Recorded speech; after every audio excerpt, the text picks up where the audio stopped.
So I'm going to say this right off the get-go before we dive into this album. I know I haven't put out any album reviews for quite a while. I got married, had a lot to do leading up to and after that. So yeah, this is going to be me doing a bit of catch-up. So picture this little moniker at the beginning of all the videos pretty much until, I don't know, end of October. Sorry this one came out late. I had a lot on my plate. Let's dive into it. There we go. So just getting that, kind of putting the horse in front of the cart so that we can continue on forward. So with that all being said, let's now dive into this album that's been out for almost a full-on month. Jeez. And when the curtain calls. Luck and Strange by David Gilmour. So David Gilmour, I don't think he really needs too much of an introduction. This is his fifth full-length studio album under the David Gilmour moniker. Now, I know that he's done 2 albums under the Spheres collection.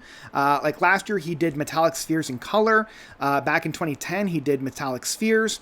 And it's actually quite enjoyable. If you haven't listened to those albums, they're really good. They're very like ambient sound, very like kind of jazzy, ethereal, very like in tangential kind of music. But yeah, so like I've really loved David Gilmour's solo records, even with his self-titled one back in the 70s and About Face back in the 80s. Really what I really fell in love with was his On the Island album back in 2006. Loved On an Island. And then the subsequent live album back in 2008.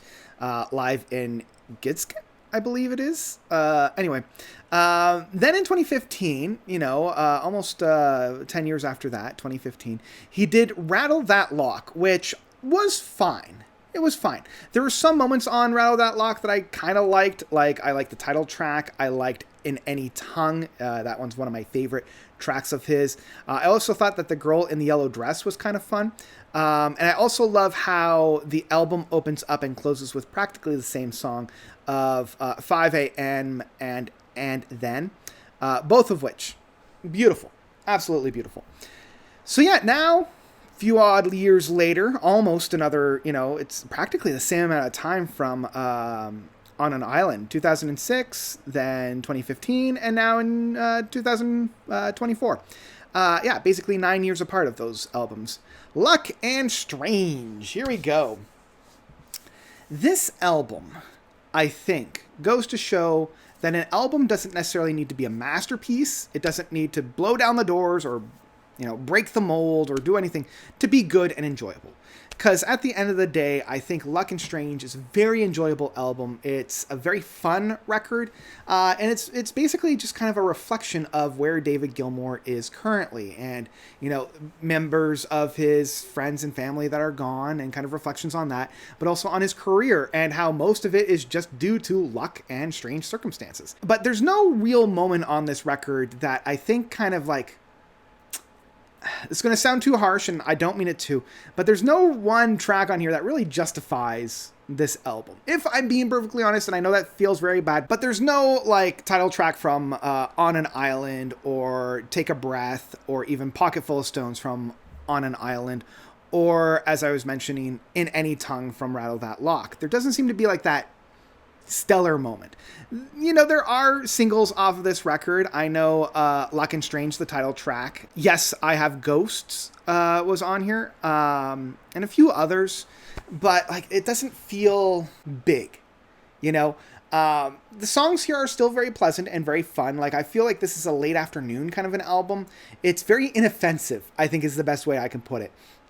As I mentioned, it doesn't break any molds. It doesn't rewrite any kind of big things. It really is just kind of David's reflection on where he is currently. And I feel like that's kind of his approach to a lot of songwriting-ship, because I know he partners with his wife, and in this one, he actually partners with his daughter of Romany.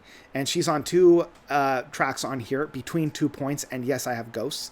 And her voice is very good. It's very smooth, it's very loungy, and I really appreciate how her voice really adds to David Gilmour's guitar works. And once again, David's guitar works are here on display, and he goes to show once again, you don't need to play a million notes a minute. You don't need to be a Joe Satriani or a John Petrucci, in order to craft beautiful guitar playing styles. It is gorgeous and really outstanding work just within its own right. But none of these songs really outshine any others. Like, unlike Rattle That Lock, where in any tongue, or from On an Island, I can't really pull any of these songs out of my mind after I've listened to them. And I've had this album now for almost a full month. Now, that being said, this album is still very enjoyable. And that's one thing that keeps coming back to me. You know, it feels like a nice warm hug. It feels like music that I'm very used to, and I know kind of almost immediately what I want to be getting. And it's just an enjoyable listen from start to finish. Yeah, that's kind of where I'm at with this one. You know, and it's interesting because John Anderson put out an album kind of similar to this in terms of like being a reflection of where he is, bringing a lot of his, you know, master of the craft experience to the table. And that album, True, was one of the best albums I've heard all year. You know, it's one of the best Yes albums I've heard in the past decade, if not two. But this one doesn't quite come up to that same level of enjoyment. You know, there's not that same kind of exploration. This is much more of a reflection. And yeah, with all that being said, I still think that this is a very enjoyable album. If you're a fan of David Gilmour, you've already given it a listen. But if you haven't listened to it, I do recommend it. I do think that you'll enjoy this one. And I think at the end of the day, I will say, Luck and Strange by David Gilmour is still one that I would ultimately download. Again, I don't know if I'm going to be rushing out to get this in physical format the same way that I did On an Island, Rattle That Lock, and his first two records. But I know that it will eventually be acquired and be in my collection because I am a little bit of a completionist and he's only got the 5 records. And I do enjoy just how chill this album is. So yeah, that's what I've got for Luck and Strange from David Gilmour. I want to know what you guys thought about this record. Did you love it? Did you hate it? Whatever you thought, please let me know by commenting down below. Because that's all I got for you guys today. So thank you all so much for watching. As always, you guys are definitely the best. And until next time, notes out.